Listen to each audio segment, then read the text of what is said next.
All right, let's get this started. Revolutionary greetings, everyone. On behalf of the Coalition for the Elimination of Imperialism in Africa, I'd like to welcome everyone joining us today, and also those who will see this at a later time. My name is Obi. I'll be moderating today's panel, and Prudence will be doing the French interpretation today. But first, a bit of background. So who are we? The Coalition is a multi-continental alliance of organizers. We are an anti-imperialist socialist movement in the defense of all African people's struggles for liberation and self-determination. Our defining objectives are to provide anti-imperialist perspectives to developments in Africa for the international public and develop solidarity networks and campaigns with anti-imperialist organizations in Africa. So I know while we've all been struggling in solidarity with the heightened resistance to the Zionist settler colonial project in historic Palestine, we wanted to also provide a space to reflect on some of the imperialist manufactured crises, notably in Haiti, the Democratic Republic of Congo, or DRC, and also Sudan. So capitalism requires alienation, and it strives to alienate people from neighbors, lands, and from people from their neighbors, lands from their surroundings, and events from their history. This is seen in capitalist propaganda, regurgitated as news, especially when discussing developments in the African world. So in capitalist propaganda, paramilitary groups materialize in Haiti, fighting between factions emerge in Sudan, military groups appear in DRC to terrorize people and extract resources, all without any historical or geopolitical context. One of the goals of this panel is to provide a proper framework for these developments. If imperialism, an advanced stage of capitalism, requires and drives to create alienation, then unity is a necessary tool in the struggle against imperialism. For this, the Coalition understands that unity, sharpened to the political objective of Pan-Africanism, will strike the death blow to the imperialist system. While Pan-Africanism can promote emotions of strength and cultural ties, the objective of Pan-Africanism is the total liberation and political unification of Africa under scientific socialism. Achieving this objective would allow us to sweep imperialism into the dustbin of history and restore the sovereignty to Africans worldwide and allow people to resolve contradictions before they grow into crises. So without further delay, let me introduce our panelists. So we are joined by Dahoud Andre of the Committee to Mobilize Against Dictatorship in Haiti, or KOMOKODA, Salome Ayuak of the Black Lines for Peace, Atlanta Citywide Chapter, and Maurice Odingo of the Comité de Kinshasa and of the Coalition. And we'll let Prudence translate the introduction before we have the panelists introduce themselves. Ok, salutations révolutionnaires. Au nom de la Coalition pour l'élimination de l'impérialisme en Afrique, on voudrait vous souhaiter la bienvenue à tous ceux qui nous ont rejoints aujourd'hui et à ceux qui verront ceci plus tard. Lui, il s'appelle Obi et il sera notre modérateur pour le débat. Et moi, je m'appelle Prudence et je vais m'occuper de l'interprétation en français. Un peu de contexte. Qui sommes-nous? La Coalition est une alliance multicontinentale de militants. Nous sommes un mouvement anti-impérialiste et socialiste qui défend la lutte de tous les peuples africains pour la libération et l'autodétermination. Nos objectifs principaux sont de fournir au public international des perspectives anti-impérialistes sur les développements en Afrique et de développer des réseaux et des campagnes de solidarité avec des organisations anti-impérialistes qui sont sur le terrain en Afrique. Alors que nous luttons tout en solidarité avec la résistance au projet colonial zioniste en Palestine en ce moment, nous voulons également offrir un espace de réflexion sur la crise impérialiste en Haïti, en République démocratique du Congo et au Soudan. Nous savons que le capitalisme exige l'aliénation et s'efforce d'éloigner les gens de leurs voisins, les terres, de leurs environnements et les événements de leur histoire. On le voit dans la propagande capitaliste, régurgitée sous forme d'informations, en particulier lorsqu'il s'agit de discuter des développements dans le monde africain. Des groupes paramilitaires se matérialisent en Haïti, des combats entre différentes factions émergent au Soudan, des groupes militaires apparaissent en République démocratique du Congo pour terroriser les populations et extraire leurs ressources, le tout sans aucun contexte historique ou géopolitique. L'un des objectifs en fait, de ce panel est de fournir un cadre approprié à ces développements. Nous savons que si l'impérialisme est bien sûr un stade avancé du capitalisme et exige à pousser et à créer l'aliénation, alors l'unité est un outil nécessaire dans la lutte contre l'impérialisme. Pour cela, notre coalition comprend que l'unité, aiguisée à son objectif politique qui est le panafricanisme, portera le coup de grâce en fait au système impérialiste. Et si le panafricanisme peut promouvoir des émotions de force et des liens culturels, on comprend cela, mais l'objectif du panafricanisme, c'est la libération et l'unification politique de l'Afrique sous le socialisme scientifique. Et la réalisation de cet objectif nous permettrait de jeter l'impérialisme dans la poubelle de l'histoire, de restaurer la souveraineté des Africains dans le monde entier et de permettre à nos peuples de résoudre leurs contradictions avant qu'elles ne dégénèrent en crise. Sans plus attendre, je vais vous présenter nos intervenants. On a le camarade Dahoud Andre du Comité de mobilisation contre la dictature en Haïti ou KOMOKODA. Nous avons Salome Ayuak de la Black Alliance for Peace, le chapitre qui se trouve en Atlanta. Et nous avons Maurice Odingo qui représente le comité de Kinshasa ainsi qu'il est membre de notre coalition. Donc maintenant, on va permettre à chacun de ces intervenants de s'introduire eux-mêmes. All right. Thanks, Prudence. All right, so let's start with some introductions. So first, Dahoud, could you introduce yourself to the audience? Our greetings to the family. My name is Dahoud Andre. I'm a Haitian activist living in New York City. A member of KOMOKODA, that's the Committee to Mobilize Against Dictatorship in Haiti. I'm also a radio host in the Haitian community. Here I do a daily, Monday to Thursday, Haitian language, Creole, a radio program on Haitian community radio. And I also do a weekly 1 hour English language program on Pacifica Radio WBAI in New York City. So I want to thank family for the invitation to join you guys today. Thank you. Thank you, Dahoud. We'll also let Prudence translate before we move on.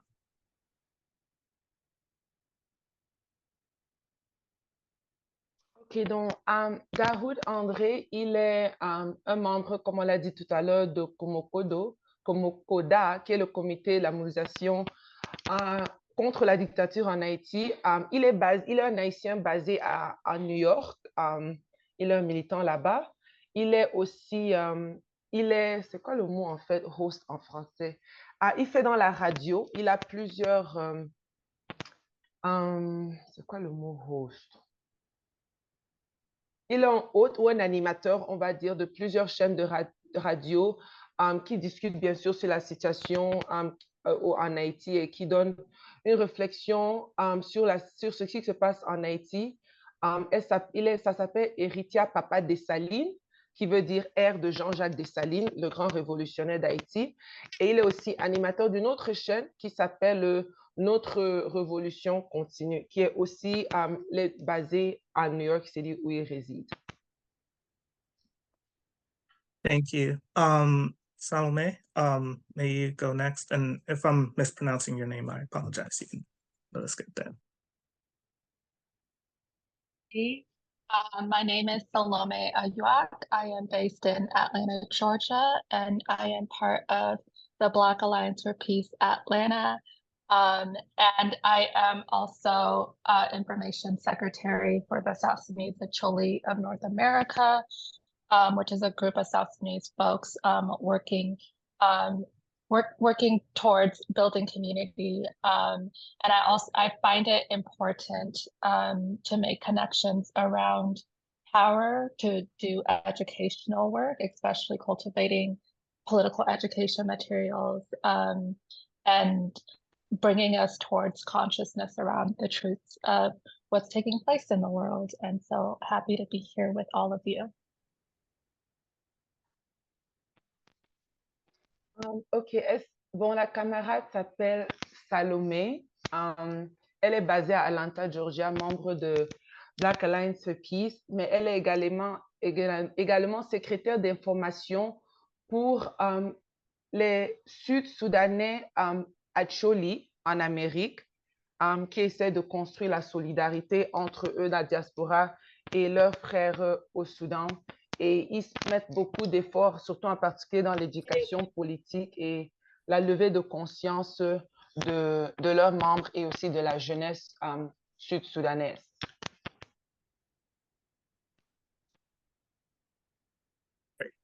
Thank you, Salome. And may we also hear from Comrade Maurice? Bonjour. Bonjour camarades, mes salutations fraternelles à tous les camarades. Je suis le camarade Maurice Odingo, membre du comité de Kinshasa et membre aussi de la coalition. Je suis un acteur panafricain, je milite pour la libération de l'Afrique depuis un certain moment et je suis aussi animateur du journal KOMOKODA, affilié dans le comité de Kinshasa. Merci.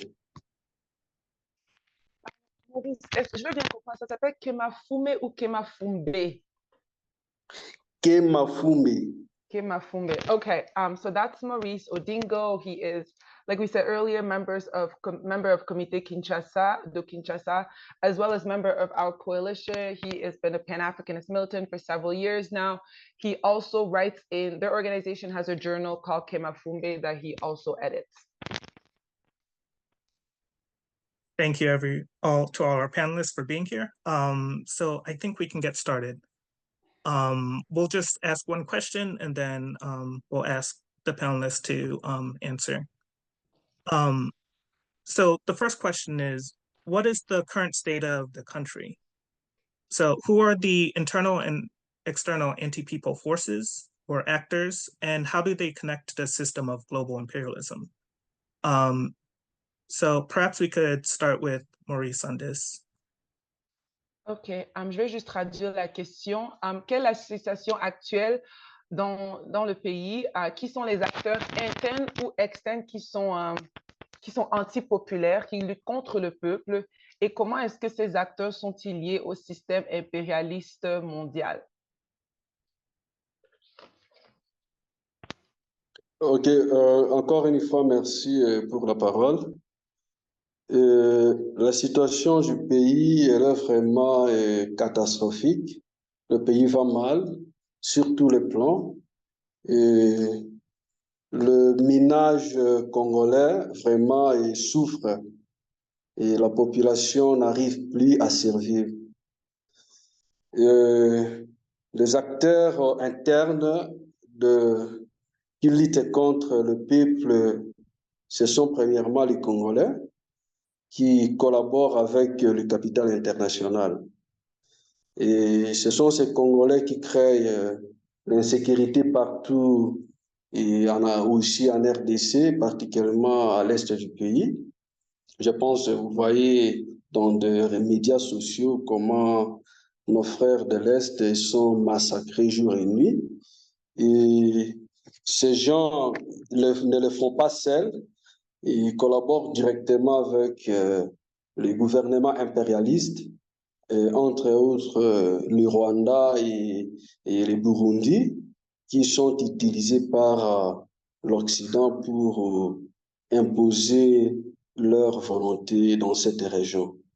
Vraiment, dans l'ensemble, la situation vraiment n'est pas bonne. Le peuple souffre et c'est compliqué vraiment pour que le peuple s'organise. Parce que quand on souffre, c'est difficile de s'organiser. C'est un peu ça, la situation du pays. Merci.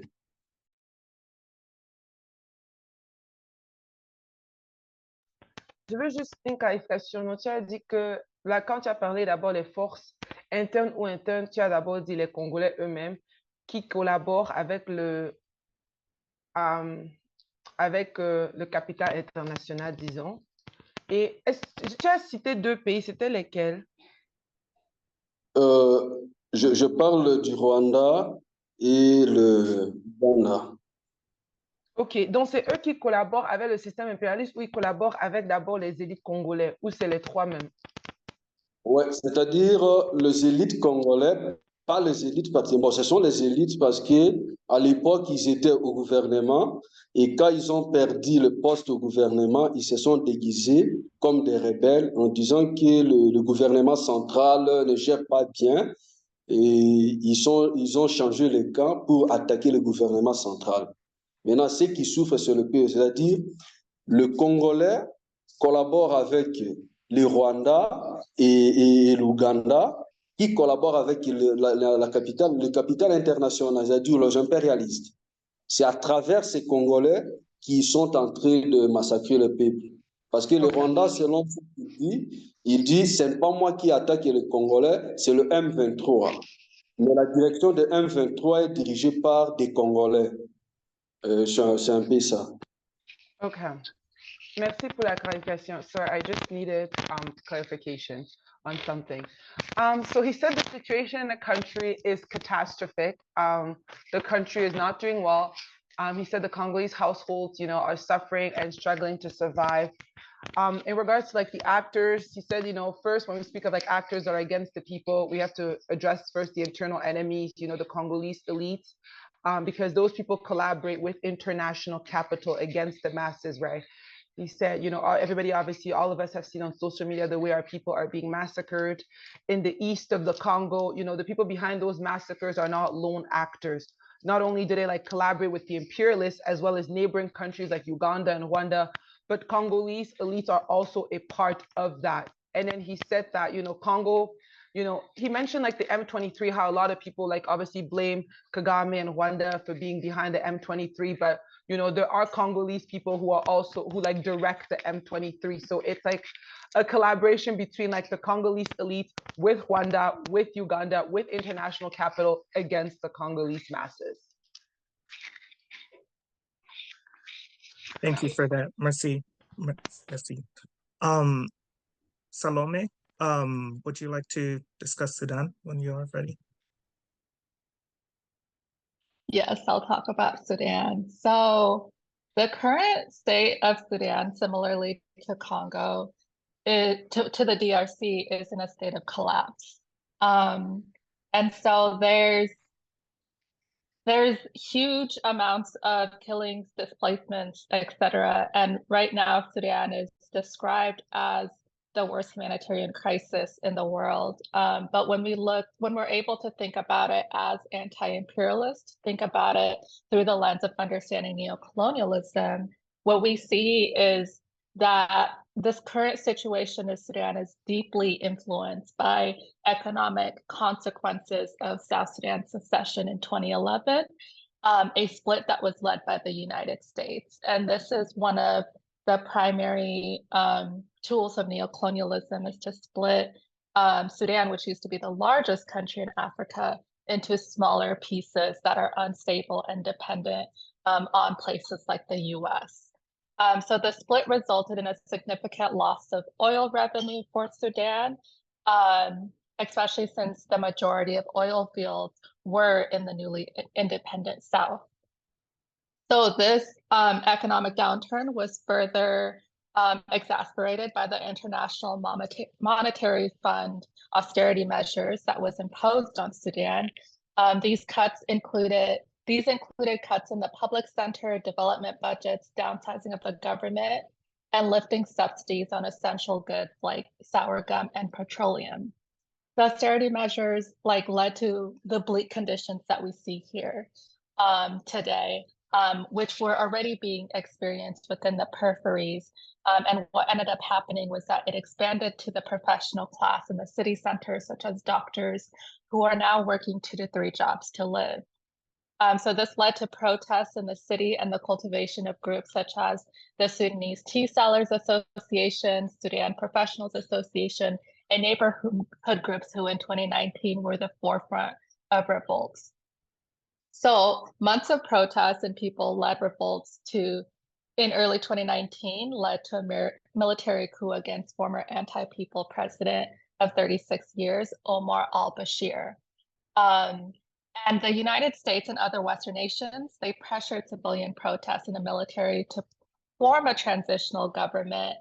And that was meant to lead to elections in 2022. But then one of the internal players, Hamdok, was removed within that military coup. So some of the internal enemies of the people are General Hemeti, who leads the paramilitary group, the Rapid Support Forces, and Hamdok, who leads the Sudanese Armed Forces. And each of these internal enemies are backed by outside forces, such as the United Arab Emirates, the Wagner Group, and of course, the US. So the UAE has been a key ally to Hemeti during former wars in Libya and Yemen. What the United Arab Emirates does is they supplies the Rapid Support Forces with arms, with money, and with international banking systems. So ultimately, the RSF, the Rapid Support Forces that you see with the news causing havoc in Darfur and throughout Sudan, is a proxy force of the UAE. And the purpose of the UAE doing this is to tie up resources in Sudan, which include resources like gold, minerals, and methane gas. So this is connected to the struggles within the Horn of Africa where Sudan is situated. And it's a struggle of trying to control the Red Sea, which currently 12% of all shipping in the world is through the Red Sea. So to fully understand what's taking place in Sudan, we have to look at it regionally in terms of understanding South Sudan and understanding the Horn of Africa at large. And something important to remember is the UAE is also propped up by the US. And so the arms that they are supplying to the RSF, some of those arms are supplied to them by the United States of America. And something else is that another player within this is so-called Israel. So an Israeli PR firm that's located in Canada is actually the ones that are in charge of managing the RSF leader Hemeti's PR campaign. So as you see photos of him going through South Africa, Uganda, and meeting with all these leaders, it is all a media campaign to legitimize him as a legitimate leader. And so, yeah, that's a bit about some of the players that are within Sudan and their backers outside of Sudan. Thanks for that very extensive description. One question, who were the 3 external players that you specifically mentioned? So it was UAE, Wagner, and who was the third? So UAE, Wagner, the US, and Israel. Oh, always the US. Sorry about that. Thank you.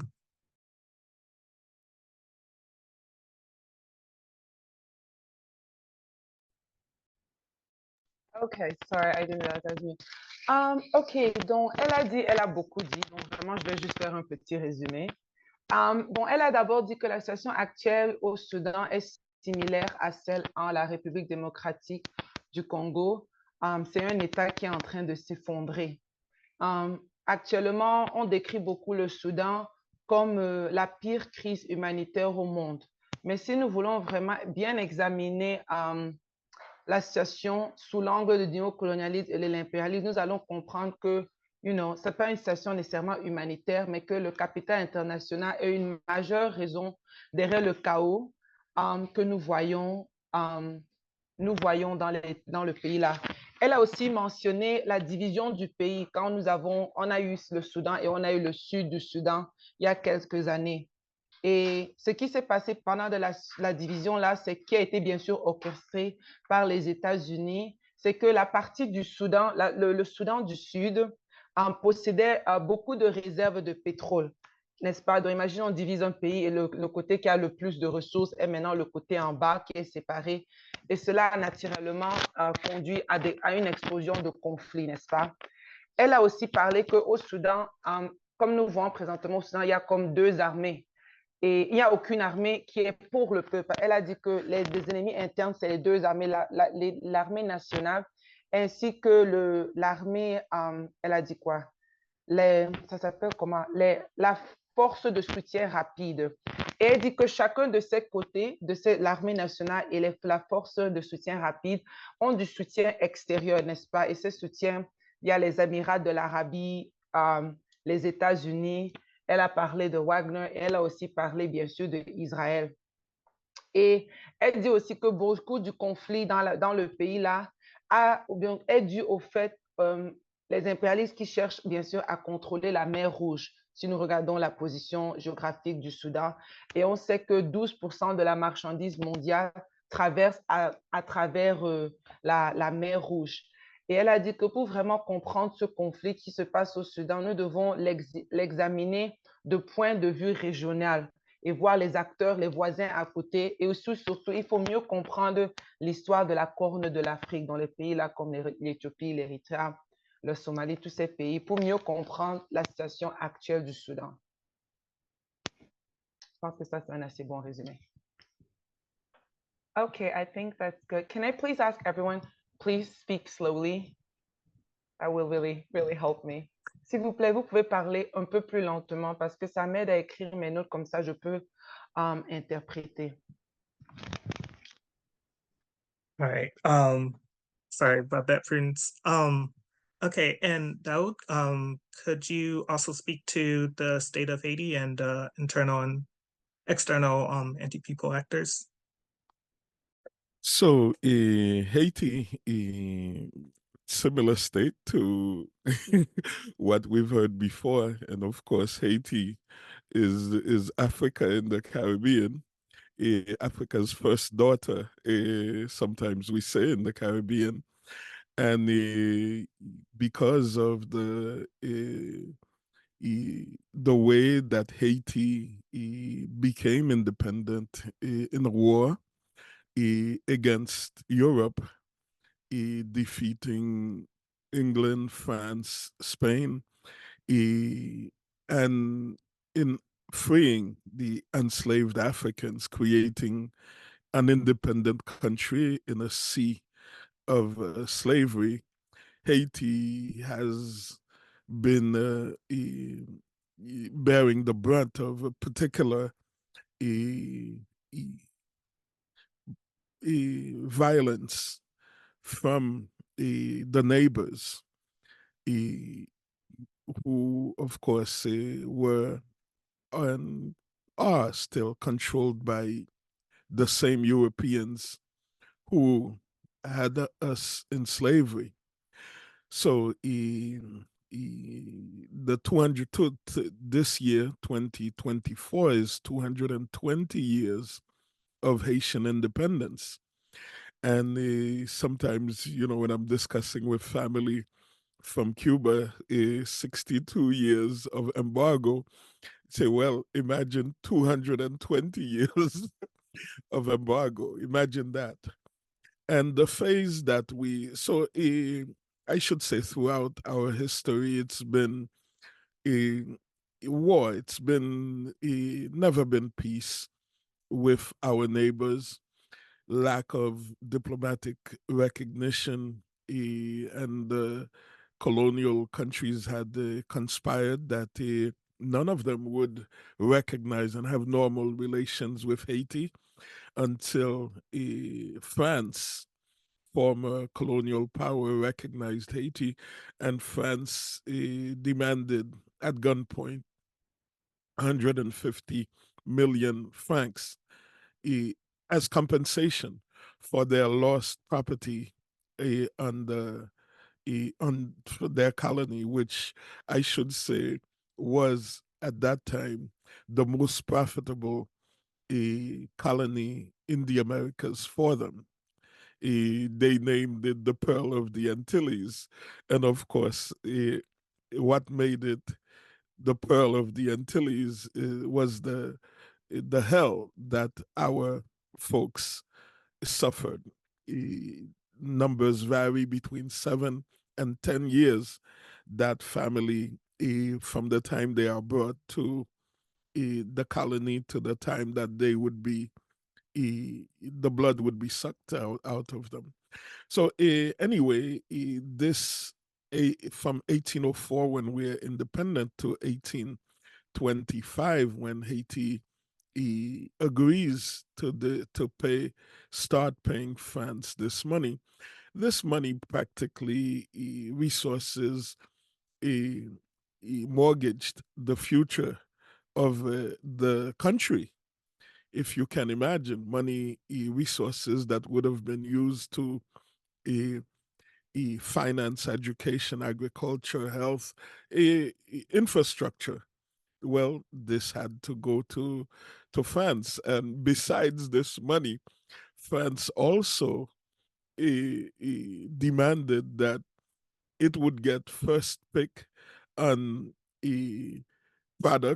agricultural products that Haiti would export at half price, mind you. A lot of people, when they mention the money, they don't mention that part of it. But imagine that, they will get at half price. Anyway, so then, from this part, the United States comes in. The United States, we should say, has always been there. But formally, the U.S. comes in the 19th century. And basically, folks might have seen New York Times had a series of articles on the double debt of independence, where the U.S. hijacked the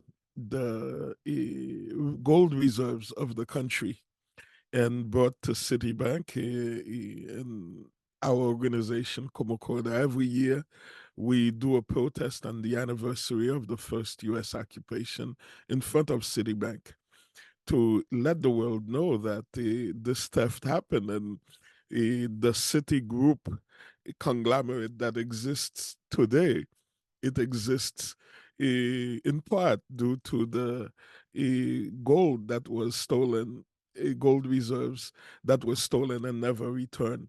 So the West, they sell Haiti off as the poorest country in the Western Hemisphere.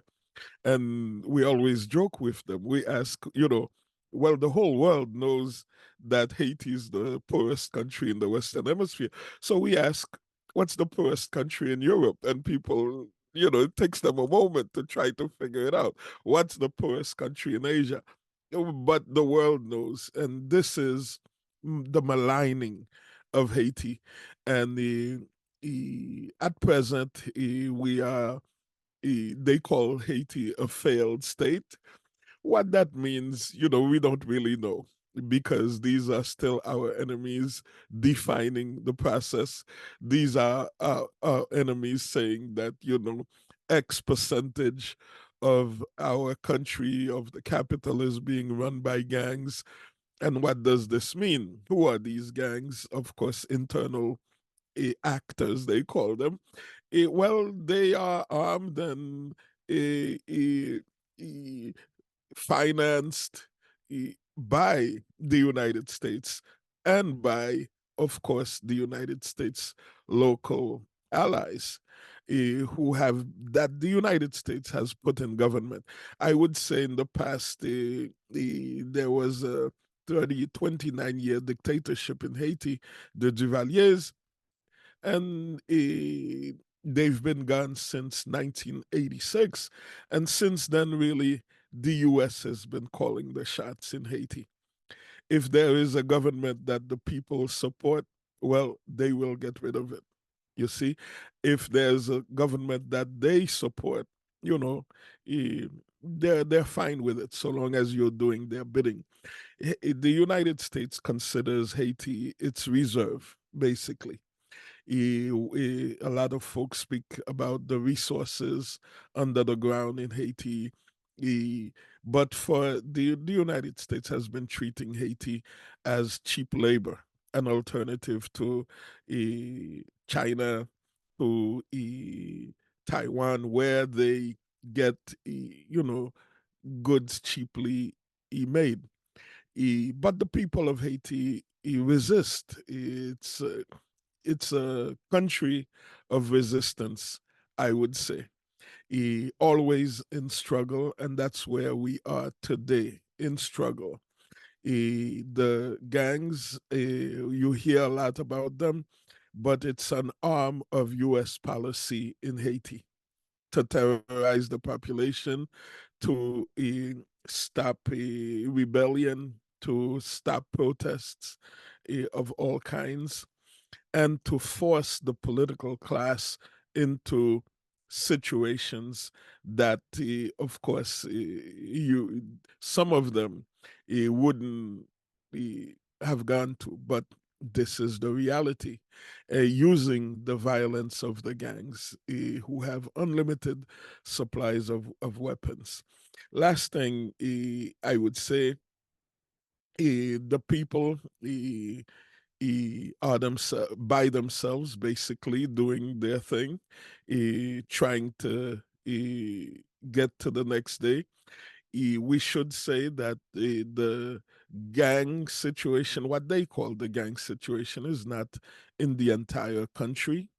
This is just in the west and some part of the Artibonite region, but the bulk of the country, people go about their business, they live their lives, they do what they have to do. But because the capital is in difficulty, it does end up affecting the entire country, I would say. What the latest US strategy, and the US is the leader of the pack with Canada and France immediately behind them, but then they use other countries, regional groupings. Right now, the US has been pushing a blackface occupation of Haiti, and of course, the West's most loyal stooge on the continent, William Ruto. He's the one of Kenya, president of Kenya. He's the one who's agreed to lead an occupation, a proxy occupation for the US. And at the same time, regional body, CARICOM, is being used by the US as well to force the political parties into certain agreements to facilitate Kenya. I should mention that before I hand back the mic, that this coming 23rd of May, not this coming Thursday, the next one, Ruto and his wife will be hosted at the White House. Thank you, a recompense for doing good work, and we will be protesting, KOMOKODA and some allies. We will be protesting at the White House that Thursday. We will be protesting at the Kenya Embassy in Washington, D.C., and as well at the Haitian Embassy, because they're collaborating to make this happen. Thank you.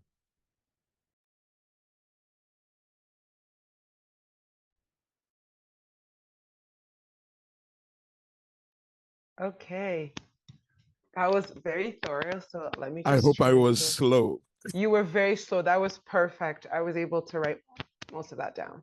OK, donc je vais maintenant traduire. Il a beaucoup dit, donc on va d'abord commencer. Il a dit que Haïti est en fait un peu un État similaire à ce que les deux autres camarades ont parlé, comme au Soudan et au Congo. Il dit que bien sûr, Haïti, c'est l'Afrique dans les Caraïbes.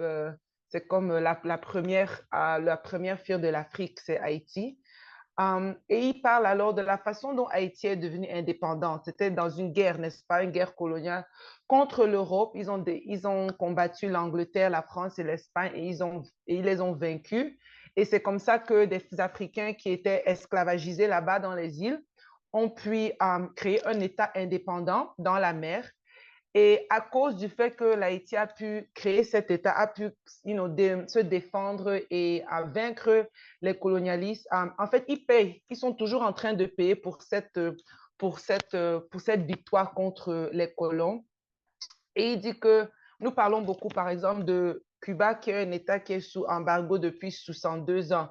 Et il dit que, imaginez, cette année, c'est le 221e année de l'indépendance de Haïti. Nous sommes sur embargo depuis 220 ans, depuis toute leur histoire. Il dit que leur histoire, c'est une histoire de guerre. Ils n'ont jamais eu la paix. Et c'est surtout à cause du manque de reconnaissance de leur État. C'est quelque chose que les puissances coloniales se sont assurées que leurs voisins là-bas dans les Caraïbes ne les reconnaissent pas comme un État. Parce qu'on connaît que tous ces voisins dans les Caraïbes, ils sont toujours sous le contrôle de ces colons européens. Il a aussi parlé du fait que, je crois que c'était en 1825, la France a demandé à Haïti de rembourser 150 millions pour la perte des revenus de la colonie. Parce que dans le temps, là, l'Haïti était la colonie la plus lucrative pour les colons. Et ils ont demandé à Haïti cela sous menace, en fait. Et ça, c'est de l'argent, bien sûr. Des bateaux de guerre. Des bateaux de guerre, merci.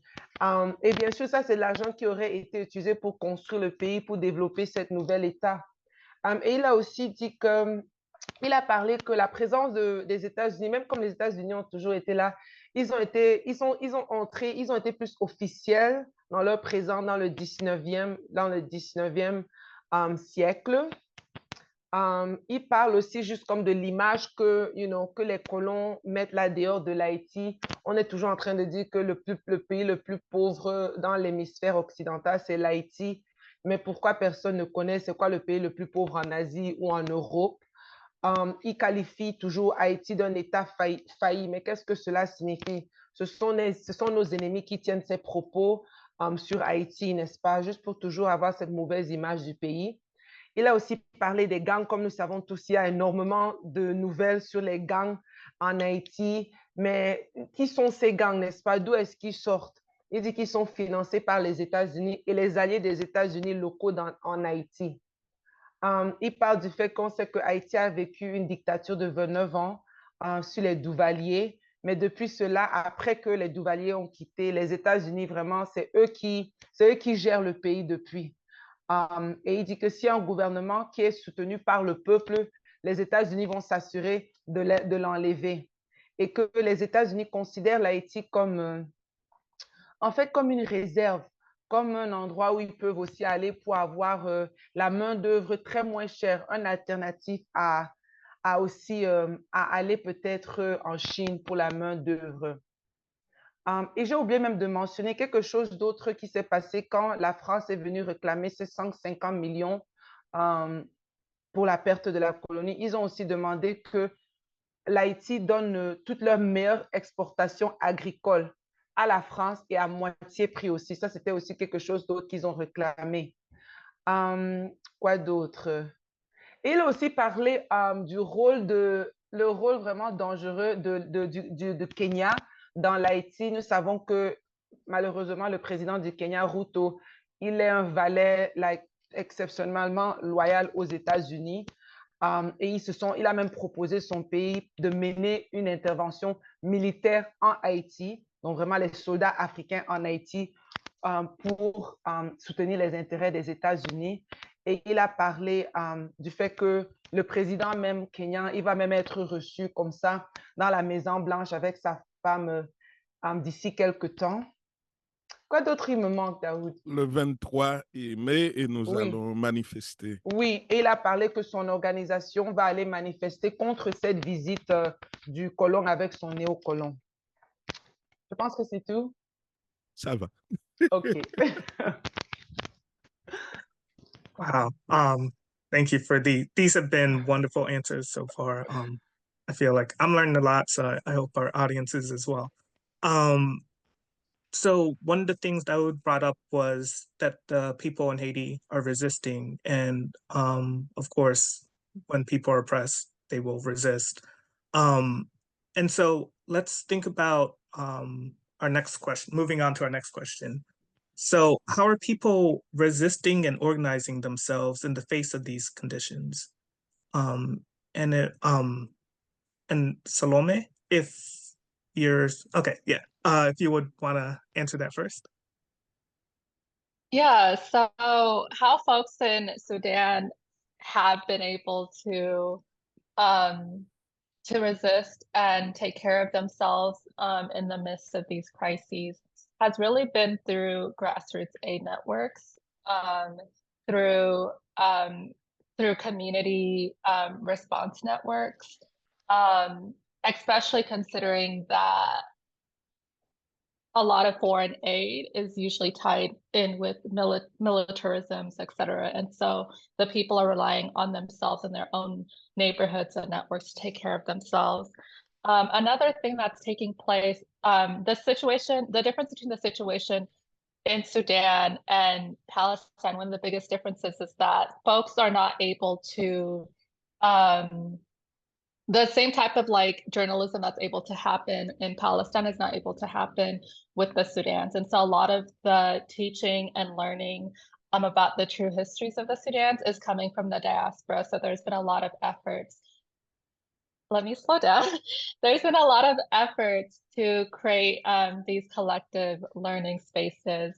And there's also been a lot of mobilizations against the United Arab Emirates, who is one of the biggest funders in this crisis. And then something that I've noticed a lot, especially here in Atlanta, is really clear connections between Sudan and Palestine amongst student organizers.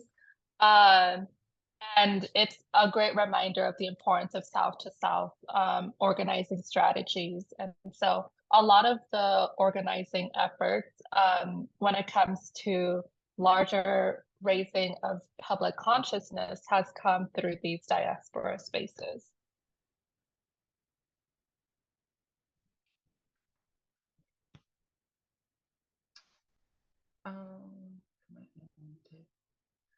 Ok, donc on lui a demandé, la question en fait c'était quelle est comment les gens résistent-ils, dans les masses résistent-ils ou s'organisent-ils face à ces conditions? Donc la camarade a parlé particulièrement du Soudan. Elle a dit que c'est beaucoup en fait de réseaux d'aide de base. Ça veut dire que c'est les communautés qui s'organisent pour pouvoir se soutenir matériellement et s'apporter de l'aide.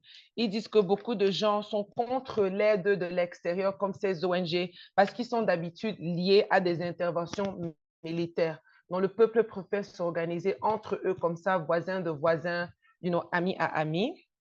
Elle a aussi parlé du fait que quand on compare peut-être le Soudan à ce qui se passe présentement en Palestine, où nous voyons beaucoup de journalisme, n'est-ce pas, qui sort de la Palestine, les Palestiniens sont capables de nous parler directement, de nous parler de leur situation. Elle dit que ça, c'est pas possible au Soudan, ce qui veut dire que beaucoup d'informations, beaucoup de possibilités d'apprendre même sur la situation au Soudan vient de l'extérieur, dans des espaces comme par exemple ici. La diaspora soudanaise, c'est elle qui est en train d'informer le monde parce que les masses sur le terrain, eux, ils n'ont pas vraiment cette capacité. Elle a aussi parlé de beaucoup de mobilisation contre les Émirats arabes unis, UAE, là-bas sur le terrain parce qu'ils jouent un rôle vraiment terrible dans ce conflit. Ils sont très, très impliqués. Et elle dit que sur le terrain, on voit beaucoup de masses qui se révoltent contre les Émirats arabes unis. Elle a aussi parlé de quelque chose qu'elle apprécie, c'est la connexion que les gens sont en train de faire entre le Soudan et l'occupation de la Palestine pour vraiment comprendre que, la solidarité du Sud, n'est-ce pas, est vraiment nécessaire pour mettre fin à tous ces conflits. Thank you. And Dahoud, would you like to answer this? I know you kind of started it. Yeah, what I want to say to get to that is, this organization, this coalition here, it's based around Pan-Africanism. And it's so important. And it's so necessary because you can imagine that this clown, William Ruto, he's getting promised $600 million by the United States to do this dirty deed. And he claims it's Pan-Africanism that he's doing. He says, Haiti has been of such importance to the African world that he cannot, just watch, the dying people, all of this. And he's being paid by his master to do this. All of us, we saw the way, he ran to Israel's defense, just like such nonsense. So I think even though it might seem so obvious, but it's important to continue. It's important to continue to explain to our people what Pan-Africanism is and where what it is not. Serving your master, that does not, your colonial master does not constitute a Pan-Africanism. And and it's not just on the continent, it's everywhere. It's in Haiti with this political class that they function as if there is no alternative to empire. The CARICOM countries, these are countries, they're all black, in the Caribbean, and yet they consider the United States, well, they bow to the dying king of England, and yet, in collaboration with the United States as well, they take their marching orders because there is, right now, they're trying to set up a provisional, clownish garbage, a presidential council in Haiti. And before CARICOM is the broker setting it up for the United States. And to be a part of it, you have to agree to the Kenya project, that Kenya will come and supposedly fight gangs. And there is so much violence from Al-Shabaab, from all kinds of situations in Kenya itself that Kenya is not able to deal with. In Jamaica, so many gangs, in so many of these countries that are supposedly sending troops to help secure Haiti. So the population itself, the population is dealing with the gangs in its own way. It does not get the support it needs from the police, because the hierarchy of the police is in the pocket of the United States as well. But in the rare cases that they do, the population has come up with something they call boakale. And the boakale, this is like necklacing in South Africa, to deal with the gangs. If you are identified as a gang and the people get their hands on you, this is going to happen. I should say also that without government or NGO support, the people of Haiti and the diaspora have collaborated to build a canal in the northwest of the country for agriculture. Because you guys might know that the neighboring country on the island is the Dominican Republic, and the Dominican Republic, absolutely racist. They believe they are Spaniards, descendants of Spain. They believe they're Indios, they call themselves. And because of this, there is significant hatred for Haiti. And Haitians, because of the way that Haiti is maligned and sucking the blood out of Haiti, Haitians are everywhere, traveling everywhere, looking for life. I'm not even going to say a better life, looking for life. And so a lot of, since this is the closest place that the people can get to, and without, they can walk across the border. It's a very long border that is not policed in a significant way. And so a lot of Haitians are in the Dominican Republic, and because the skin color, it's easily identified who's a Haitian and who's a more mixed Dominican. Treated as slaves, formerly in the sugarcane plantations, now in construction, in other trades in the Dominican Republic. So the canal that the people have built is a way to get agriculture functioning in a proper way, in a better way on our side of the island. And this is with no support from the government, or as I said, from NGOs who, at the end of the day, act on behalf of empire. And so we consider these things resistance of the people to the plans of empire. Stop here. Thank you. I didn't realize Tires and Fires was also happening in Haiti. Always, brother. Go ahead. Ok, ok, je dois traduire en français.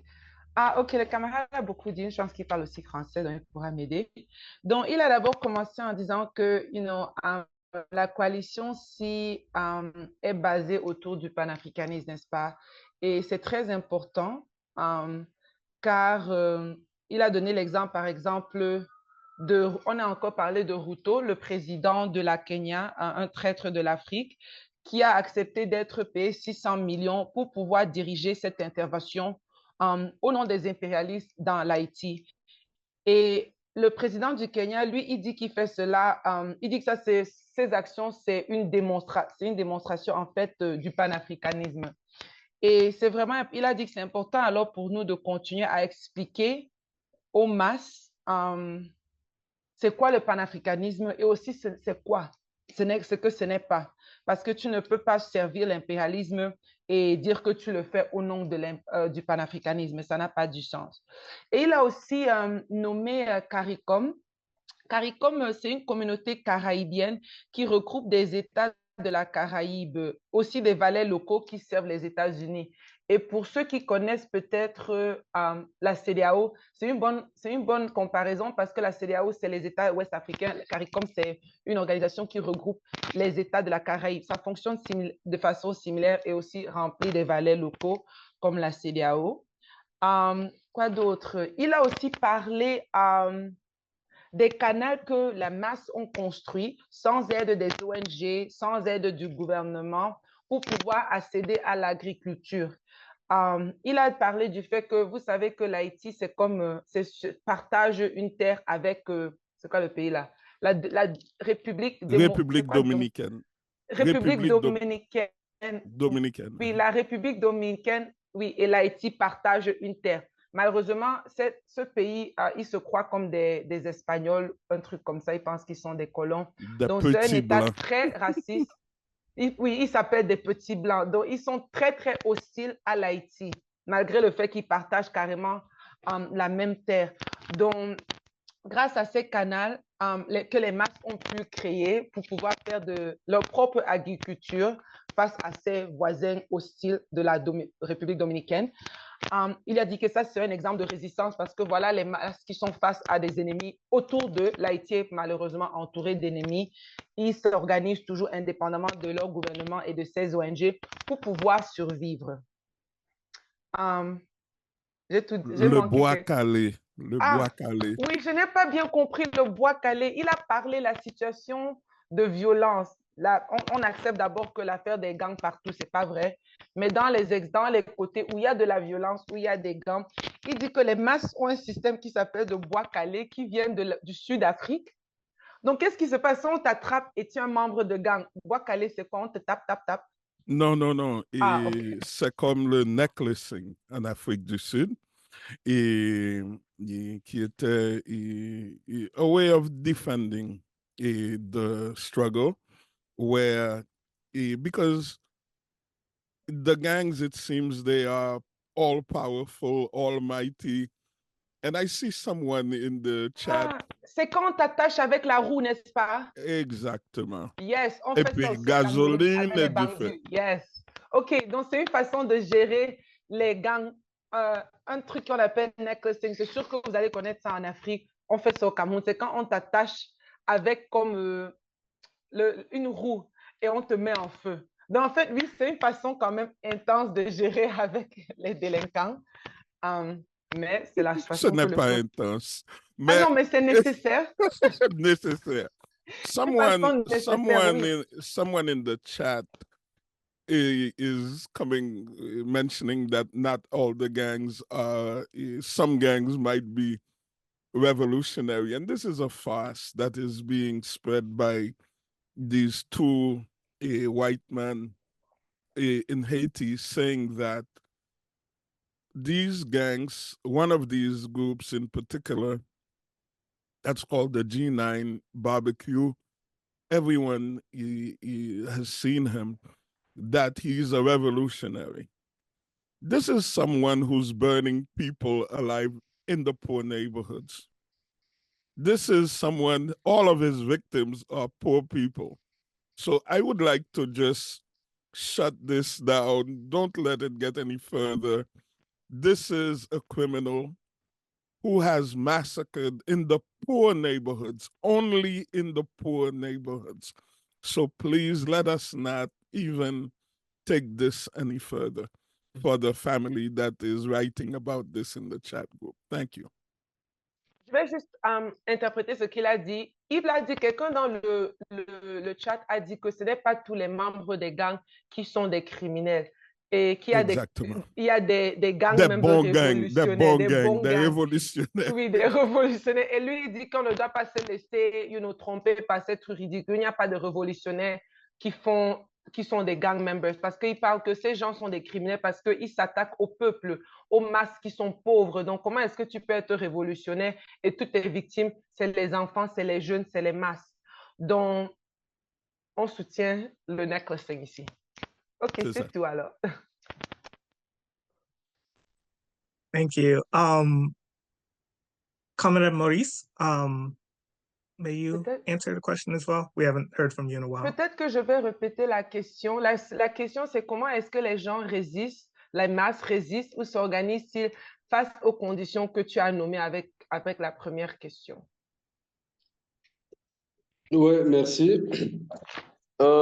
Dans l'ensemble, la masse ne résistait pas concrètement, sans disant que la masse résiste, parce que il y a cela, depuis 2022, je militais dans les organisations citoyennes qu'on appelle les groupes de pression.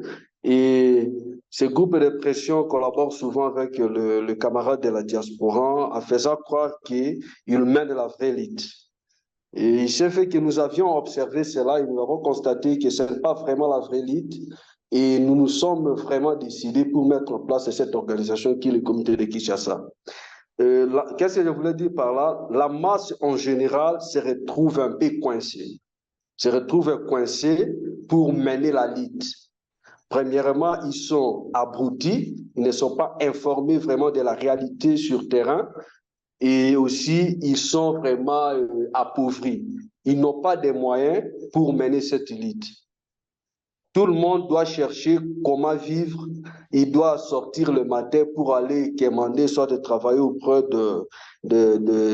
des actionnaires étrangers et tout. Alors, la masse en soi, ici au Congo, ce que nous faisons actuellement dans l'organisation, c'est les organiser. C'est-à-dire, nous commençons pour le moment l'organisation de la masse populaire. La sensibilisation, les former pour que la masse résiste à cela. Mais en réalité, la masse, vraiment, ils sont contraints d'accepter la réalité comme telle. Ils acceptent la réalité comme telle et essayent de résister à l'est du pays, particulièrement là où la guerre règne, et les gens fuient. Ils ne résistent pas parce qu'ils fuient leurs habitations pour aller se réfugier dans des camps de déplacés, et cela prouve qu'en suffisance qu'ils sont vraiment obligés de quitter leur lieu d'habitation parce qu'ils ne sont pas organisés en soi. Et le peu de personnes qui résistent se retrouvent dans quelques organisations, et ces organisations sont soit financées par le capital international, et qui a un réseau là qu'on appelle le réseau Soros, qui finance souvent les organisations, les groupes de pression au niveau interne, et à faisant taire les vraies organisations. Parce que ici, quand tu n'as pas assez de moyens, il n'y a pas moyen de faire attendre ta voix. On va toujours vous étouffer. Et c'est un peu ça dans l'ensemble. La masse, vraiment, elle est étouffée dans tous les sens, et ils acceptent la situation comme telle. Mais nous autres, on essaie avec les noyaux, le petit noyau par-ci, par-là, dans les différentes provinces, on essaie de résister en s'organisant, mais c'est un peu compliqué parce que ceux qui contrôlent, les ennemis principaux ici, c'est le politique. Et le politique, ils mettent des moyens pour faire appel aux jeunes, parce que la grande majorité ici au Congo, c'est la jeunesse. La jeunesse occupe 90% de la population congolaise. Et cette jeunesse se retrouve soit dans les organisations des gouvernants, dans des partis politiques. Et ceux qui sont dans les organisations de résistance, ils sont vraiment paix, et ils luttent quand même petit à petit. Et c'est un peu ça ce que je peux dire concernant la situation organisationnelle de la masse ici au Congo. Est-ce que je peux juste avoir juste ce que tu as dit à la fin là, en ce qui concerne les jeunes et qui sont comme emmenés qui sont comme menés par les élites dans le gouvernement. Tu peux répéter ce que tu as dit vers la fin là? Oui, je disais ceci. Oui. 90% de la population congolaise, la jeunesse occupe une grande partie. Et cette jeunesse, elle est divisée dans des partis politiques. Et ces partis politiques, le responsable de ce parti collabore avec le capital international. C'est-à-dire, ils ont créé l'antagonisme entre le peuple, entre la masse. Et la masse, elle se retrouve, soit vous êtes du côté des gouvernants qui pillent le pays, soit vous êtes nulle part. Et si vous n'êtes pas du côté des gouvernants, c'est impossible de manifester, soit de s'imposer ou bien de bien mener la lutte. À tout moment, vous êtes étouffé, à tout moment, on vous bloque la route, et c'est compliqué. Et comme la jeunesse n'a pas d'emploi, à grande majorité, ils sont contraints d'aller adhérer dans ce parti politique pour bénéficier de $5 par chaque manifestation et autres. Et nos organisations révolutionnaires, comme on ne donne pas l'argent aux gens, et nous, on discute autour de l'idéologie, de la lutte, et c'est difficile que nous ayons une grande masse qui peuvent nous appuyer directement. Malgré nous luttons, il y a quand même certaines personnes, entre autres les étudiants et les paysans, qui comprennent un peu la situation facilement, et ils adhèrent dans l'organisation, dans nos organisations révolutionnaires. Ok, et une autre question, c'est quoi tu as parlé des groupes de pression.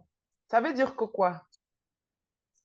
Le groupe de pression, ce sont des mouvements, on appelle de mouvements citoyens. C'est-à-dire, leur rôle, c'est influencer le pouvoir.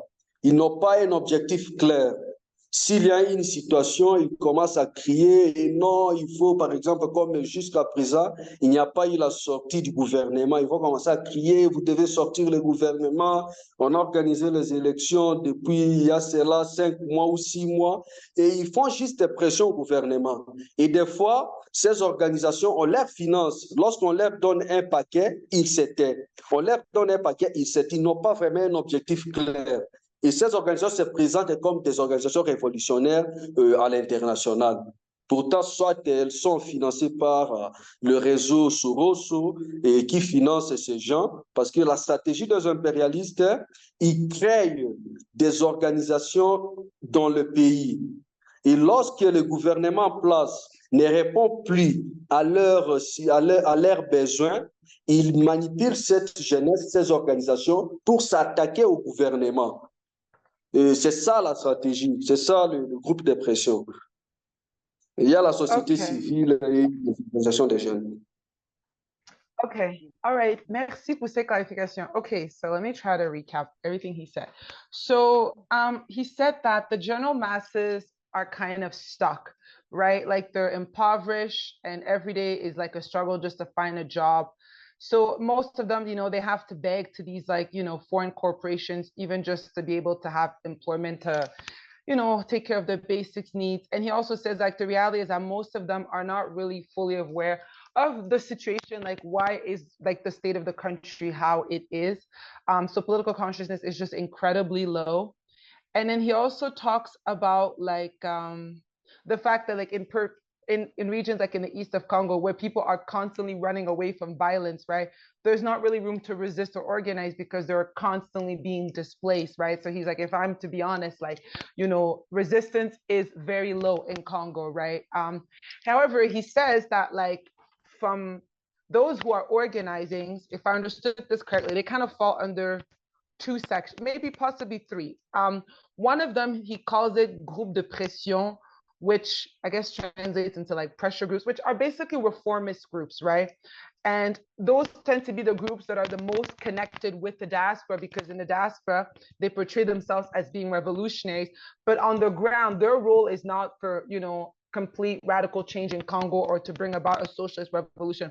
Their role is just like to influence, you know, whichever party is in power, right? So they're basically reformists. And he says a lot of these groups are actually funded by various NGOs as well as Soros Group. He mentioned George Soros has quite a bit of influence in these different like reformist organizations that portray themselves as revolutionaries to the diaspora. And then he also talked about the fact that, you know, obviously Congo has like a massive amount of young people, right?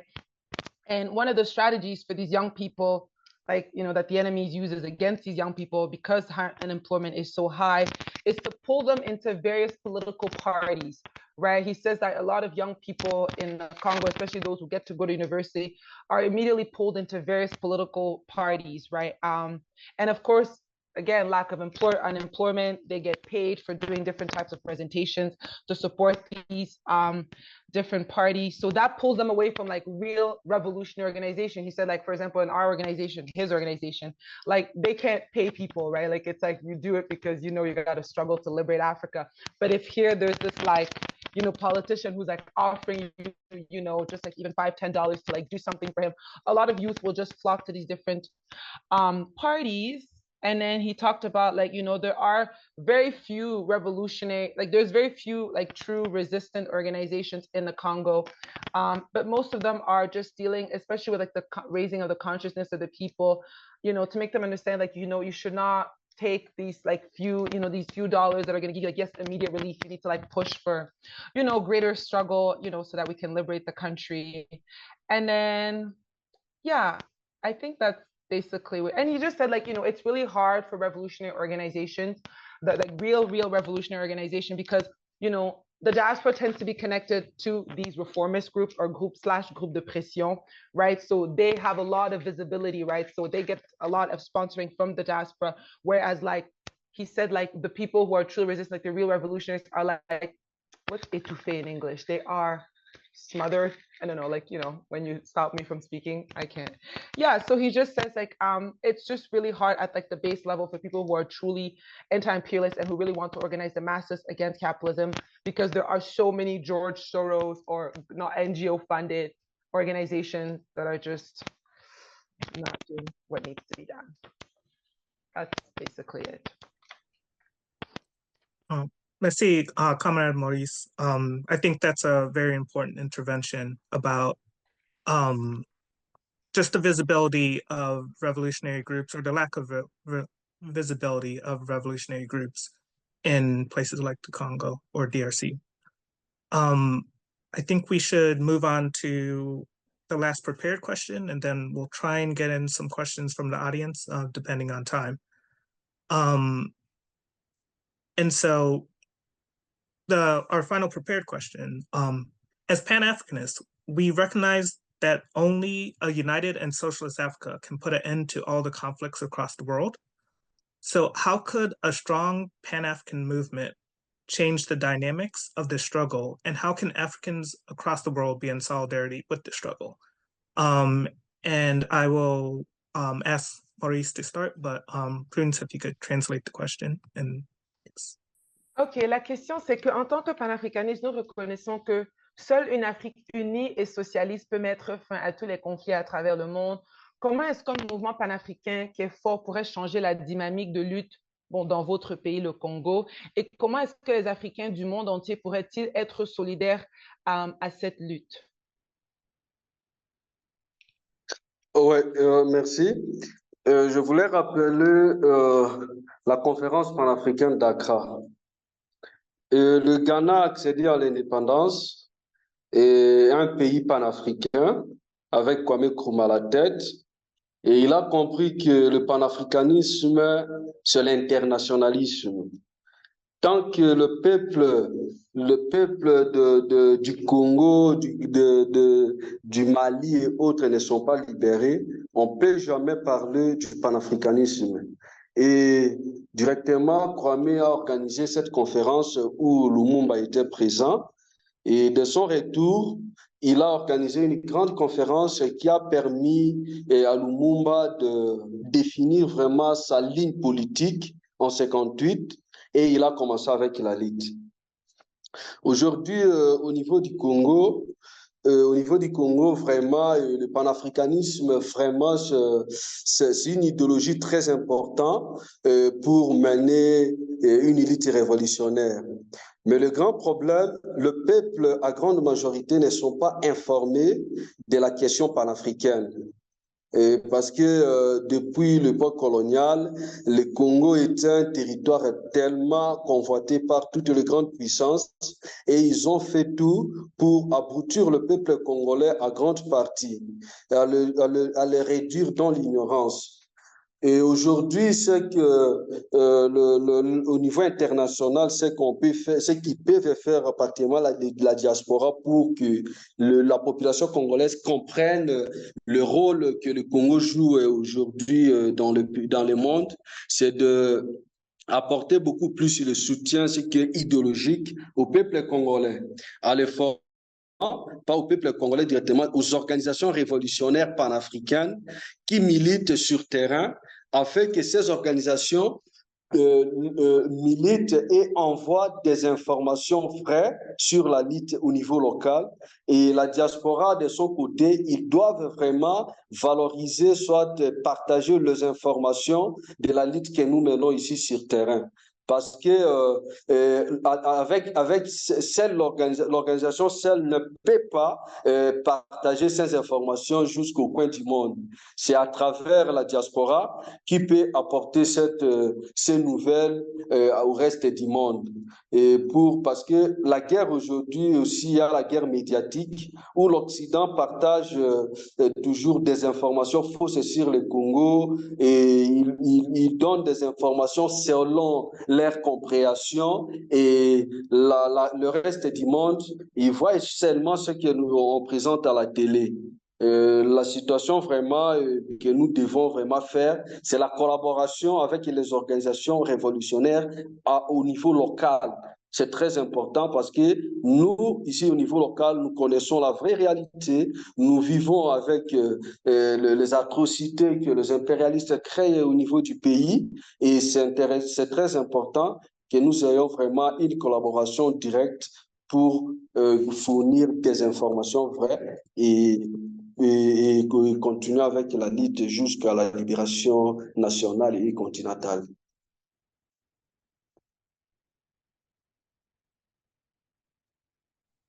Est-ce que je peux juste avoir des clarifications sur le côté, la question comment un mouvement...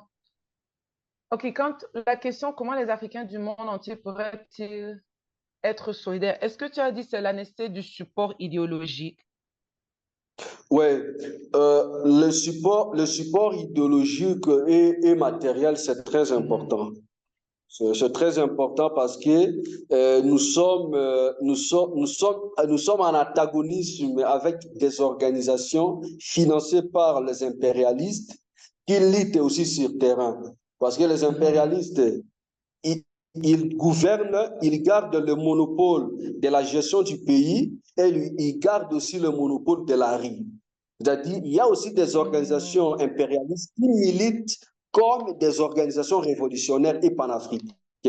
Maintenant, ça crée un peu, ça embrouille un peu la masse au niveau de la diaspora et de l'international. Et comme nous autres, nos organisations, on n'a pas assez de moyens logistiques pour diffuser nos informations, on se retrouve vraiment étouffé. Et les informations de leurs organisations impérialistes, elles sont valorisées. C'est un peu ça. Et attends, c'est quoi encore que... Et juste sur le point de, je sais pas, j'écrivais une note, quand ils ont demandé comment un mouvement panafricain peut-il changer la dynamique, est-ce que ça c'est toujours, tu as répondu au côté là, comment est-ce qu'un mouvement panafricain peut-il changer la dynamique de la lutte? Oui, un mouvement panafricain en soi, au niveau ici du pays, on doit avoir un mouvement panafricain comme la nôtre. Parce que le panafricanisme en soi a un projet, c'est un projet clair pour la libération africaine et nous avons un plan. Et si vous êtes un mouvement panafricain, c'est-à-dire vous devez vraiment lutter en collaboration avec d'autres pays panafricains, des organisations panafricaines, d'autres peuples panafricains qui doivent apporter leur soutien. Parce que seule une organisation ici au pays ne peut pas libérer la RDC. On doit avoir vraiment la collaboration internationale.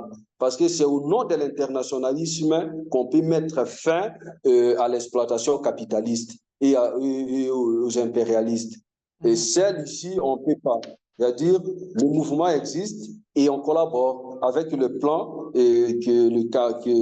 que nos aînés ont élaboré pour mener la lutte anti-impérialiste. Okay. 1 second. Okay, so he said a lot of great things. Okay, so first he began by talking about the All African People's Conference, which happened, if I hope I'm correct, in 1958, that Kwame Nkrumah had hosted in Ghana after they had won their independence. And he said that, you know, when Ghana became independent, you know, Kwame Nkrumah understood that, you know, he had to immediately begin supporting other countries to gain their independence in order to safeguard their own independence. And he mentioned how Lumumba had attended this All African People's Conference in 1958, which greatly influenced him. And of course, he went back to Congo and also launched the struggle there with his organization. So then he talked about how, you know, a single country cannot help liberate Congo. Like Congo, in order for Congo to be liberated, it needs like a Pan-African kind of collaboration, like in order to like properly, you know, wage a struggle against their enemies, imperialism. And then he also necessity for the people of Congo to understand even the importance of Congo in the struggle for Pan-Africanism. He said that, you know, a lot of people don't realize, you know, exactly like how meaningful Congo is to even Africa in general. So again, he talked about like, you know, as an organizer in Congo, like the necessity to like, you know, ideological development of the people, because they have to understand like the role they play as Africans living in Congo in the liberation of the continent. And then he also talked about, you know, in terms of like, you know, how the diaspora can support.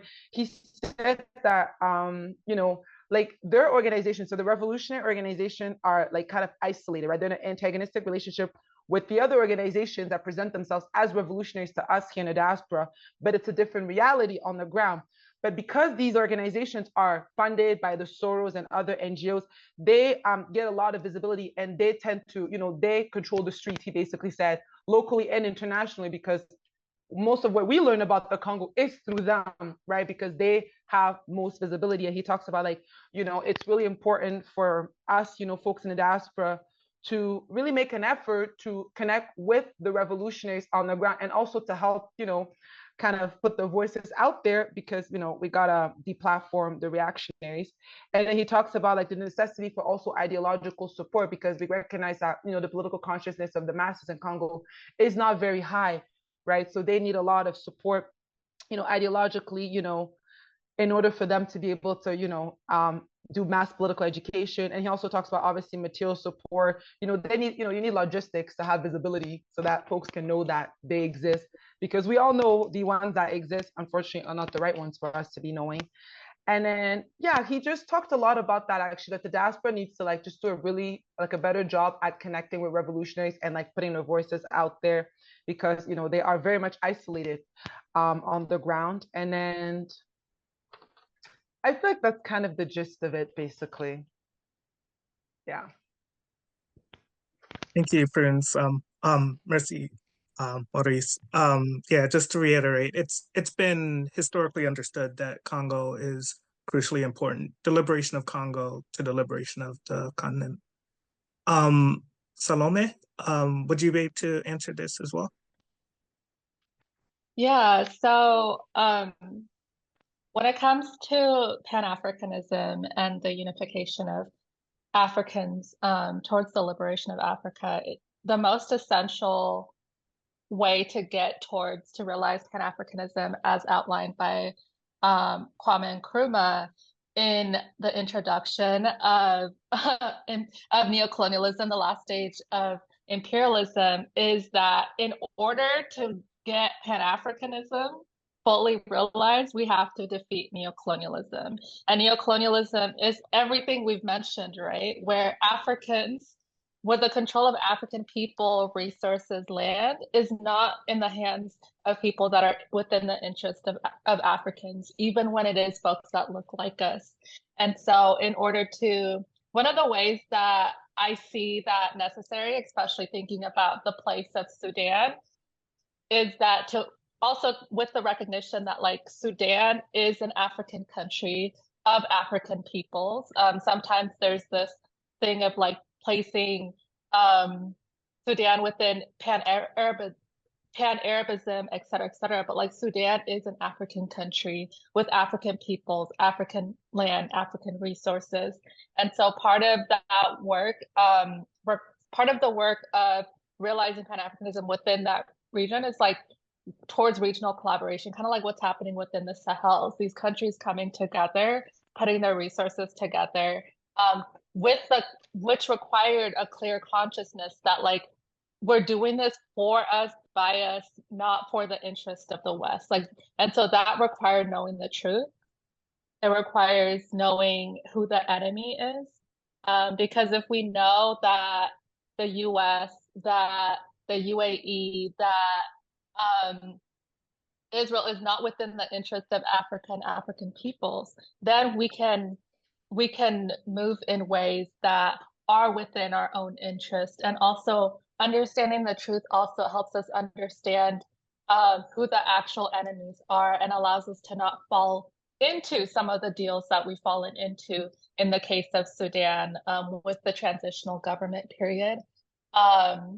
Another thing that is important is that we have to transform these mobilizing efforts into actual organizing and organization building efforts. So there's been a lot of mobilizations, especially in the diaspora around Sudan, but there needs to be more actual like organizing long-term efforts that goes beyond the speculation of what's on the media, that that is like a longer term struggle.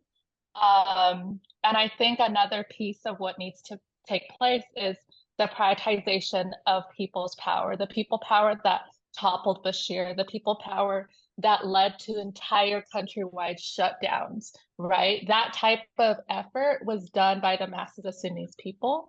And Sudan has a long revolutionary history, and it has the ability to free itself, but it necessitates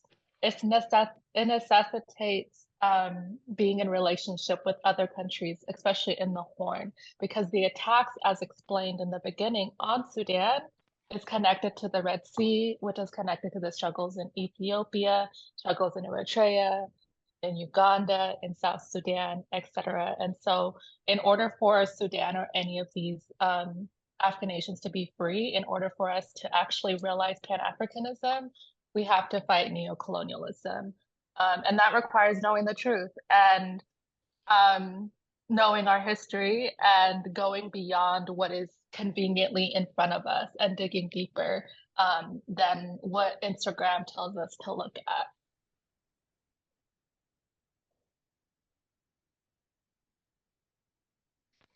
Okay, thank you. Bon, elle a dit que, bon, d'abord, pour pouvoir même réaliser le panafricanisme, nous devons d'abord combattre et vaincre, en fait, le néocolonialisme, n'est-ce pas? Elle a parlé que les ressources des pays africains ne sont pas sous le contrôle des masses africaines à cause de ces traîtres locaux qui collaborent avec les impérialistes. Et elle a aussi dit que c'est important pour nous d'abord d'accepter le Soudan comme un pays africain avec un peuple africain parce qu'il y a beaucoup de gens qui essayent de placer le Soudan avec le monde arabe. Et elle dit que c'est vraiment important pour nous de reconnaître nos ennemis parce que elle parle par exemple de ce qui s'est passé dans le Soudan avec leur gouvernement de transition. Ce n'est pas parce qu'ils nous ressemblent qu'ils vont servir nos intérêts. Donc, elle dit que c'est vraiment important d'étudier et de connaître la vérité et aussi de bien étudier la région. Comme elle l'a dit tout à l'heure, pour comprendre la situation au Soudan, il faut avoir un regard dans la région, pas seulement le pays seul, et de voir l'influence des pays à côté. Et elle a aussi parlé même de la nécessité, même dans la libération du Soudan, d'avoir aussi une collaboration régionale. Et elle a fait exemple à l'AES. Voilà 3 pays de l'AES, une même région, qui sont en train de se libérer ensemble à travers une collaboration. Bon, en fait, c'est comme un peu tout ce qu'elle a dit. Mais elle a répété à la fin que nous n'allons jamais vaincre, nous n'allons jamais aboutir au panafricanisme si on ne comprend d'abord pas le néocolonialisme et on ne combat pas d'abord le néocolonialisme. Attends. Thank you. And Dahoud, can you round us off? Just talk about Pan-Africanism and how that can support or how that would help the struggles. Yeah, absolutely. And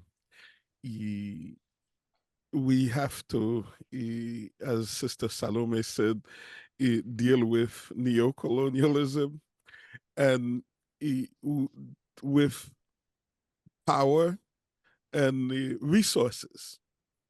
A lot of initiatives that are happening from the West. And that is a problem.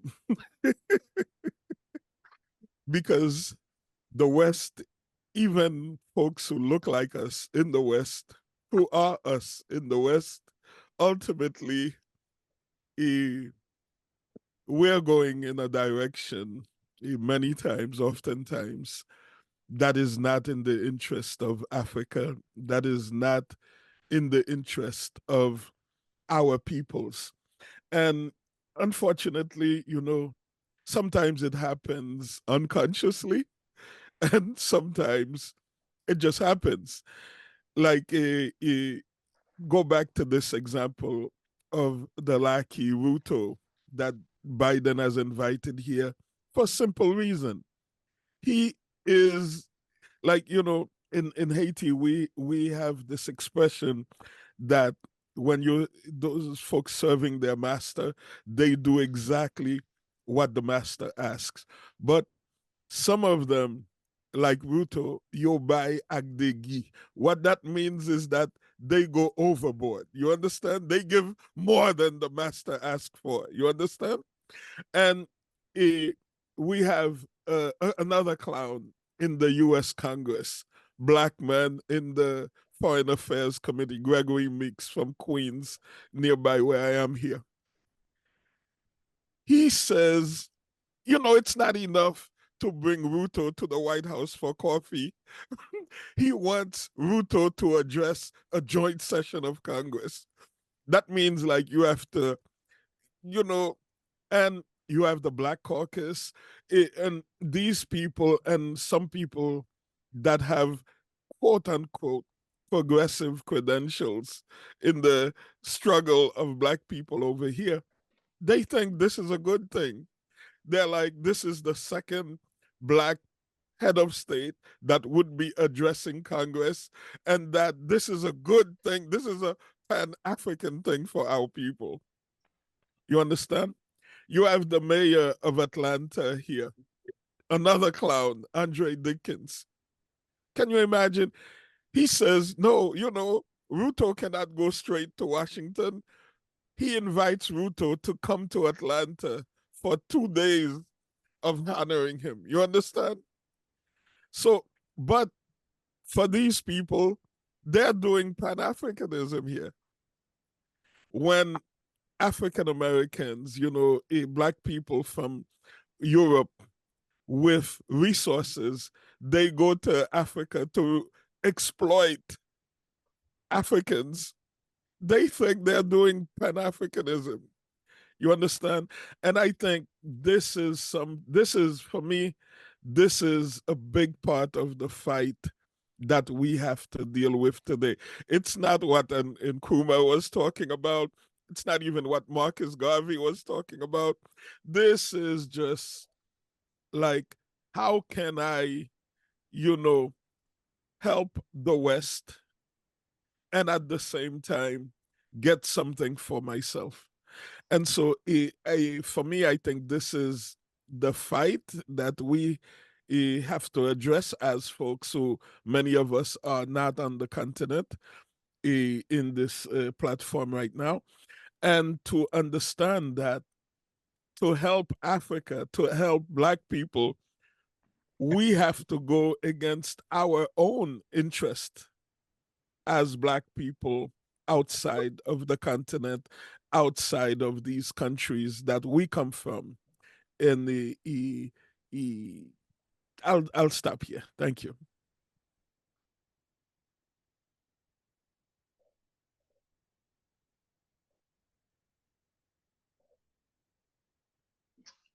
Okay, Dahoud, you will help me. Bon, il a aussi ajouté à ce que la camarade a dit au sujet du néocolonialisme, qui doit être absolument vaincu si nous voulons aboutir au panafricanisme.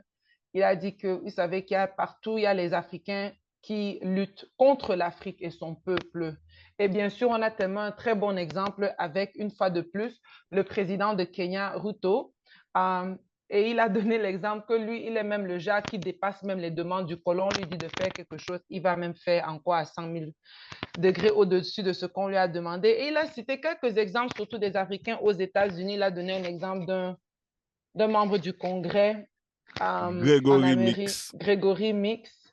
Lui, il a même dit que pour vraiment applaudir ce que Ruto fait en Haïti, c'est même pas assez seulement de l'inviter aux États-Unis, il faut même qu'on le laisse faire un discours au Congrès.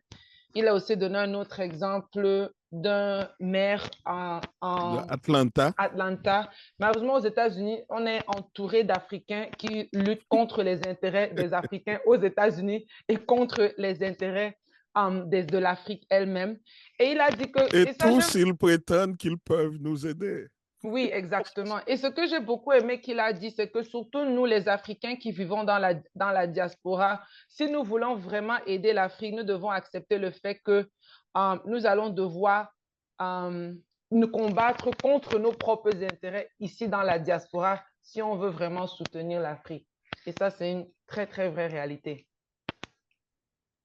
Je pense que j'ai tout dit. All right. Okay. Thank you for those answers. Unfortunately, we're starting to run up on time, but there were a couple good questions, or there were some questions that we should ask specifically. So this, there are actually two maybe quick questions for Dahoud. So the first one is there a way to specifically support the canal project for those in the diaspora? Well, there's a few canals happening right now. The most popular one is the one in Wanamete on the border of the Dominican Republic. And the funny thing is that the Dominican Republic has built like 11 canals for their agriculture. And this is the first one that the Haitian people themselves are building, and the Dominican Republic government is acting like it's the end of the world. They've threatened to cut off diplomatic relations. Just garbage. But on the, I would say there's someone who on the chat sent contacts, I think Brother Dwayne Nichols that I met at Brooklyn College at an event this week. He put some contact numbers for helping another canal project. I would say just do a search. I mean, I don't have, there's a website, but the thing is it's not in English, and it's not gonna be easy for folks to, in the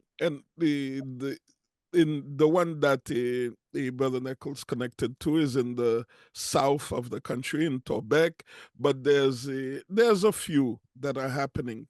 But I want also to say, and whenever in an event, if folks want to know how they can help Haiti, and I always say, help yourselves, help yourselves.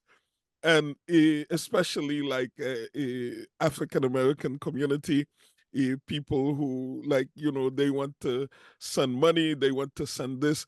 Money is the least of the problems. The money is the least of the problems, really. Like, get the political prisoners out of jail over here. Get like resources to like your own community, and we will connect because we're going to be in the same path. So don't worry, Haitians are going to take care of Haiti. We are certain of that. But focus on problems in your community, and our communities, we will connect where we should, and we will connect with the Sudan, we will connect with Congo. Yeah, I mean, right now, let's put everything to the Sahel, to our family who are up against everything. We should understand that as a people, that the primary objective of the empire, and that's all of them, is to crush this nascent movement in the Sahel. So that's what I would say. We'll deal with the canal. Okay, I'll just translate for les camarades.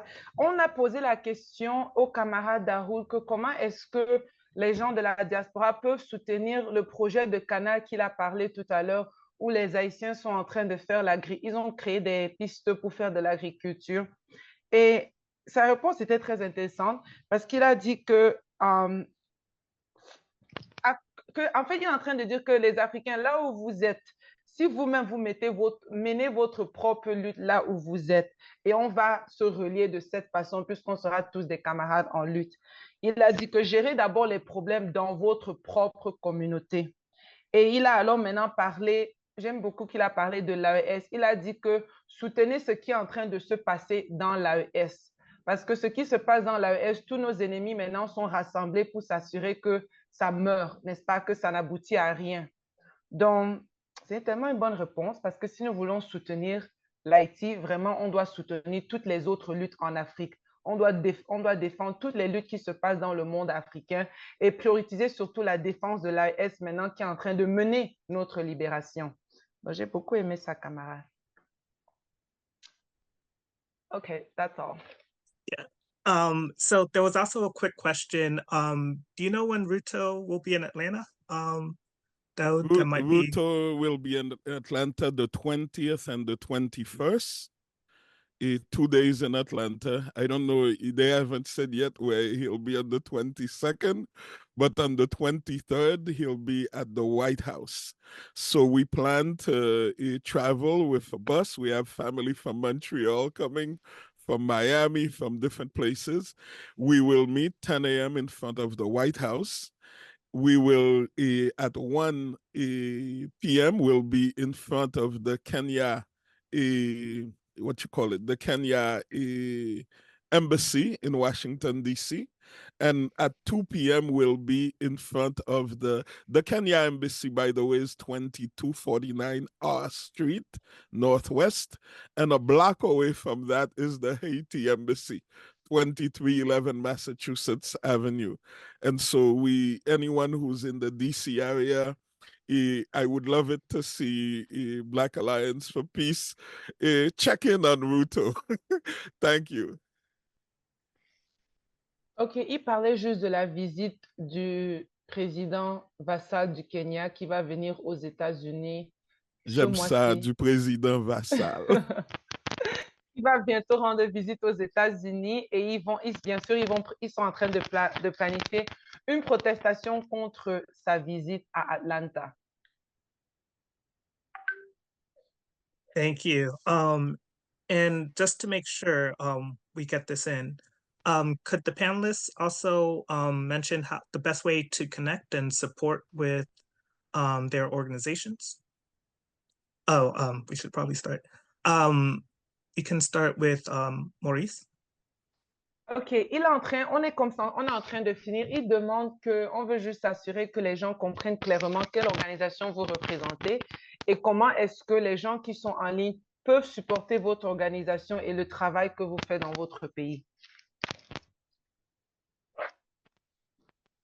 Donc, la question est pour Maurice. Oui, veuillez répéter un peu la question. Il a demandé comment est-ce que les gens qui sont ici en ligne peuvent supporter le comité de Kinshasa et votre lutte au Congo. OK, merci. Le premier soutien, c'est partager nos informations, c'est-à-dire les actions que nous menons sur terrain. C'est ça le premier soutien. Et le deuxième soutien, ça revient à un soutien un peu matériel lors de nos activités ici, parce que nous sommes confrontés à une situation où tous les membres de l'organisation, matériellement, nous ne sommes pas forts. Et c'est intéressant aussi d'apporter ce soutien et aussi le soutien idéologique. Et l'organisation a beaucoup plus besoin de ouvrages révolutionnaires et autres qui va nous permettre, lors de nos formations sur l'éducation politique, de diffuser cela. Parce qu'au Congo, les ouvrages sur le panafricanisme et la lutte panafricaine n'est pas vraiment accessible. Pour en avoir, vraiment, ça nous coûte vraiment cher. D'où la diaspora, ceux qui peuvent nous apporter beaucoup le soutien idéologique, les ouvrages qu'on peut exploiter ici et aussi partager nos actions. C'est comme notre journal qui m'a fumé, on écrit des articles chaque fin du mois et nous diffuser ces articles dans des journaux un peu panafricains pour que d'autres personnes nous lisent. C'est un peu ce qu'on peut demander à la communauté africaine de la diaspora. Quand tu dis matériellement, est-ce qu'on peut avoir des exemples concrets? Donc, nous parlons l'argent ou du matériel lui-même. Bon, tout le soutien, le bienvenu. Tant matériel, monétaire, on doit recevoir. Ça dépend de ce que le camarade peut apporter. Et quand j'aborde la question des livres, ce matériel, le livre, on achète ça. Ce n'est pas gratuit. C'est un peu ça. Okay, merci. Okay, so he says the number one support we can first give to them is to actually share the work they're doing on the ground. Again, you know, centering real revolutionaries in the platform, the non. He talks about, of course, they have their journal, Kemafumbe. They would love to have that, you know, be translated and published in different anti-imperialist or pan-Africanist outlets. So he said, like, that's the big thing, like what they're doing on the ground, their activities, you know, just sharing that and putting it out there and giving them visibility. And then he talks about number 2 is like obviously material slash monetary support. You know, most of the organizers are obviously, you know, not like, you know, they're poor people, which means that, you know, things you need to organize, you need money, and, you know, folks don't have that kind of extra income. So material support. And he also talks about, you know, the necessity for, you know, revolutionary texts. Those are things that are really hard to come by in Congo. And when they are made available, they're very expensive. So he talks about, you know, like just that falls under ideological support, he said, you know, to be able to lead in their political, their mass political education campaign. So those 3 things.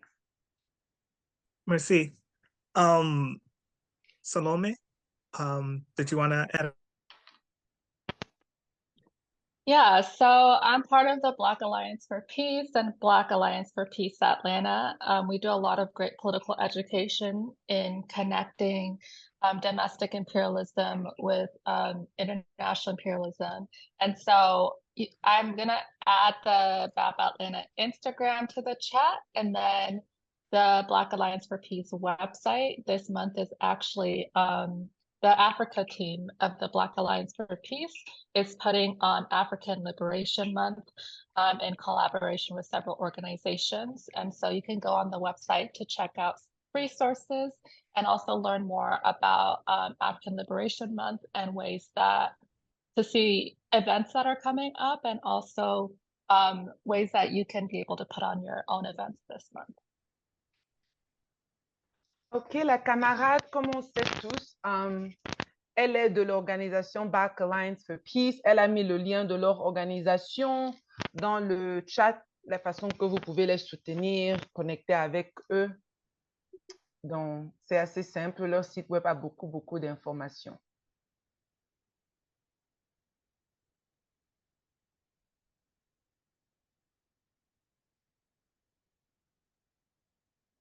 Oh, okay.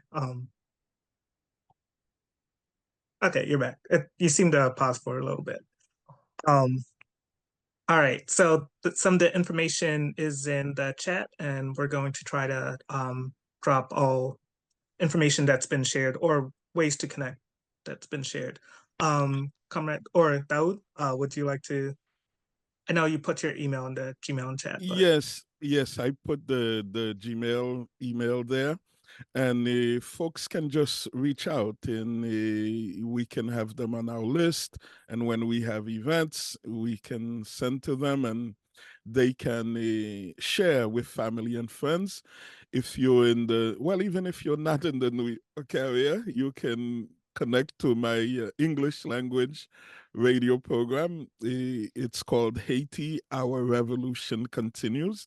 If you use any search engine, you'll find our archives. You can listen to old programs, but if you want to listen to it live in the New York area, it's 99.5 FM or WBAI.org. Haiti, Our Revolution Continues, Saturdays 4 p.m. to 5 p.m. And we're always out there protesting, rain, shine, to denounce, you know, because we're not going to ask empire to change its ways, but we want to educate people around the world in our area so that they don't say they didn't know. That's all. Thank you. Ok, le camarade, bien sûr, il a aussi partagé dans le groupe. Si vous voulez le connecter avec le camarade Dahoud, il a mis son email. Si vous voulez même venir à sa chaîne, il est prêt à vous interviewer. Donc, nous avons aussi tous les contacts de tout le monde qui a parlé aujourd'hui. Donc, si vous pouvez même connecter avec la coalition, on pourra aussi faire ces connexions. Thank you.